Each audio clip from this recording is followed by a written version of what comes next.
Hello বন্ধুরা, share market টক্স বা SMT চ্যানেলে আপনাদের স্বাগত।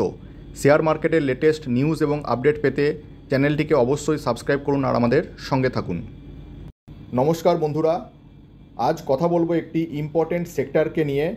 এই সেক্টরের গ্রোথ কি আছে ইন্ডিয়াতে, এই সেক্টর রিলেটেড যে সমস্ত শেয়ার আমাদের মার্কেটে লিস্টেড আছে সেগুলো আজ কভার করব এবং আপনাদের জানাবো যে এই সমস্ত শেয়ারগুলিতে আমাদের ইনভেস্ট করা ঠিক হবে কি হবে না। তো ভিডিওটি শেষ পর্যন্ত সঙ্গে থাকুন। এবং সেই সেক্টরটি হলো ডিফেন্স সেক্টর। আপনারা জানেন এই সেক্টরটি কিন্তু খুব ইম্পর্টেন্ট এবং হট একটি সেক্টর, যেটা লাস্ট ইয়ারে কিন্তু আমাদের ধামাকাদার রিটার্ন দিয়েছে শেয়ার মার্কেটে। তো চলুন দেখে নিই এই সেক্টরের ডিটেলস।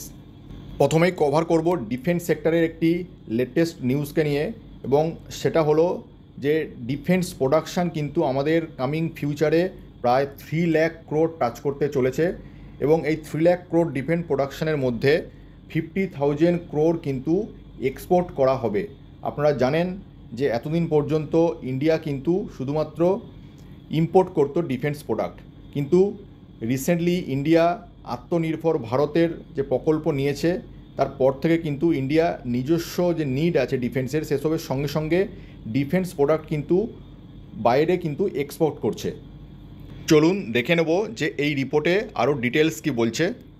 আমাদের ডিফেন্স মিনিস্টার মিস্টার রাজনাথ সিংজি যেটা বলেছেন যে 7-8 বছর আগে কিন্তু আমাদের যে ডিফেন্স এক্সপোর্ট হতো সেটা 1000 কোটিও কিন্তু টাচ করতো না, কিন্তু এই বছর প্রায় 16,000 কোটি টাকার মতো অর্ডার কিন্তু ইন্ডিয়া গভর্নমেন্ট এক্সপোর্ট করেছে, যেটা এক্সপেক্ট করা যাচ্ছে যে 2028-29-এর মধ্যে এই এক্সপোর্ট কিন্তু প্রায় 50,000 কোটি টাকা হতে চলেছে, যেটা আমি অলরেডি আপনাদের বললাম।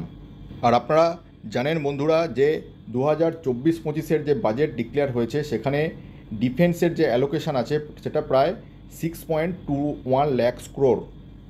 তিনি আরও বলেছেন যে 2023-24 ফিনান্সিয়াল ইয়ারে কিন্তু প্রায় 4,35,000 কোটি টাকার কিন্তু ক্যাপিটাল অ্যাকুইজিশন প্রজেক্ট কিন্তু অ্যাপ্রুভাল অলরেডি হয়ে গেছে।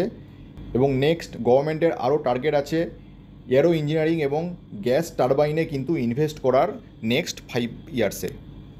আর গভর্নমেন্টের যে 3 lakh crore defence production target আছে তার মধ্যে কিন্তু অলরেডি 1 লাখ ক্রোড় প্রোডাকশান কিন্তু গভর্নমেন্ট অলরেডি অ্যাচিভ করে ফেলেছে। নেক্সট টার্গেট কিন্তু 3 লাখ ক্রোড়।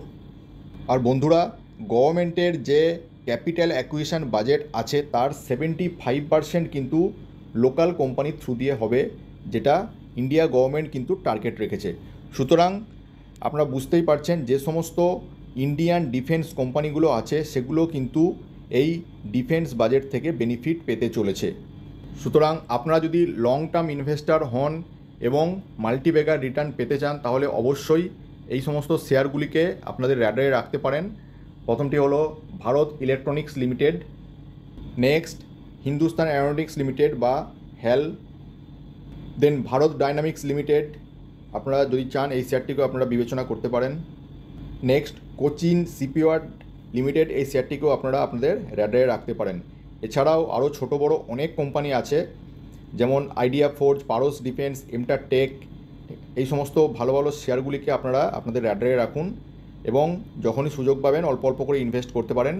লং টার্মের জন্য এই সমস্ত শেয়ারগুলি কিন্তু খুবই ভালো হবে। তবে অবশ্যই এটা কোনো ডাইরেক্ট শেয়ার কেনার রেকমেন্ডেশন নয়, আপনারা নিজস্ব বিচার বিবেচনা করবেন তারপরে এখানে ইনভেস্ট করবেন। থ্যাংক ইউ বন্ধুরা, এখনকার মতো এই পর্যন্ত। দেখা হচ্ছে পরের ভিডিও।